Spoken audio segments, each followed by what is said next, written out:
YWIW real estate കൺസൾട്ടൻസിയിൽ ഇന്ന് വിൽക്കാനായി register ചെയ്തിരിക്കുന്ന സ്ഥലം ആദ്യമായി തൃശ്ശൂർ ജില്ലയിൽ അന്നമനട പഞ്ചായത്തിൽ 32 സെൻറ്റ് സ്ഥലമാണ് വിൽക്കാനുള്ളത്. സ്ഥലം മാത്രമേ ഉള്ളൂ. ലാൻഡ്മാർക്ക് വരുന്നത് തിരുത്തിക്കുളങ്ങര ഭഗവതി ടെമ്പിളാണ്. ഓണർ പ്രതീക്ഷിക്കുന്ന വില പെർ സെൻറ്റിന് 1.5 ലക്ഷം രൂപയാണ്. താല്പര്യമുള്ളവർ സ്ക്രീനിൽ കാണുന്ന നമ്പറിൽ കോൺടാക്റ്റ് ചെയ്യാവുന്നതാണ്. അടുത്തതായി കോഴിക്കോട് ജില്ലയിൽ രാമനാട്ടുകര പഞ്ചായത്തിൽ പുല്ലുംകുന്ന് എന്ന സ്ഥലത്താണ് സ്ഥലം വിൽക്കാനുള്ളത്. 10 സെൻറ്റ് സ്ഥലമുണ്ട്. സ്ഥലം മാത്രമേ ഉള്ളൂ. റോഡ് സൈഡാണ്. വെള്ളത്തിൻ്റെ സൗകര്യമൊക്കെ ഉണ്ട്. രാമനാട്ടുകരയിൽ നിന്ന് 2 കിലോമീറ്റർ ഉണ്ട് ഈ സ്ഥലത്തെത്താൻ.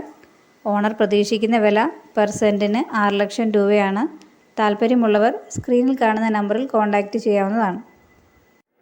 അടുത്തതായി എറണാകുളം ജില്ലയിൽ മൂവാറ്റുപുഴ താലൂക്കിൽ മഞ്ഞള്ളൂർ പഞ്ചായത്തിൽ മഞ്ഞള്ളൂർ വില്ലേജിൽ ആണ് സ്ഥലം വിൽക്കാനുള്ളത്. 21 സെൻറ്റ് സ്ഥലമുണ്ട്. വീടോടുകൂടിയാണ്. 1200 സ്ക്വയർ ഫീറ്റാണ്. 3 ബെഡ്റൂം, 2 കിച്ചണ്, ഒരു ഹാള്, ഒരു സിറ്റ് ഔട്ട് എന്നിവയൊക്കെ ഉണ്ട്. ടൗണിൽ നിന്ന് 1.5 കിലോമീറ്റർ ഉണ്ട് സ്ഥലത്തെത്താൻ. 1/2 കിലോമീറ്റർ മാറി ബസ് സൗകര്യമുണ്ട്. സ്ഥലത്തിൻ്റെ അടുത്തായി church, hospital, school, panchayat, village, bank, post office എന്നിവയൊക്കെ ഉണ്ട്. ഓണർ പ്രതീക്ഷിക്കുന്ന വില 25 ലക്ഷം രൂപയാണ്.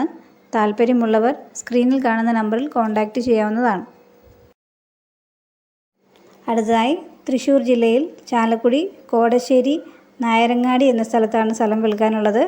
ആനമലയിൽ നിന്ന് ആതിരപ്പള്ളി റൂട്ടിൽ വരുമ്പോൾ എലഞ്ഞിപുരത്ത് വരും. എലഞ്ഞിപുരത്തു നിന്ന് നായരങ്ങാടിയിൽ നിന്ന് കോതേശ്വരത്ത് വരും. നായരങ്ങാടി സ്റ്റോപ്പിൽ നിന്ന് 1.5 കിലോമീറ്റർ ഉണ്ട് കോതേശ്വരം അമ്പലത്തിലെത്താൻ. അമ്പലത്തിൻ്റെ തൊട്ടടുത്തായിട്ടാണ് സ്ഥലം വിൽക്കാനുള്ളത്. 10 സെൻറ്റ് സ്ഥലമുണ്ട്. വീടോടുകൂടിയാണ്. 1100 സ്ക്വയർ ഫീറ്റാണ്. 3 ബെഡ്റൂം, 2 ബാത്റൂം, പറ്റാത്ത കിണറുണ്ട്. ഓണർ പ്രതീക്ഷിക്കുന്ന വില 29 ലക്ഷം രൂപയാണ്. താല്പര്യമുള്ളവർ സ്ക്രീനിൽ കാണുന്ന നമ്പറിൽ കോൺടാക്റ്റ് ചെയ്യാവുന്നതാണ്.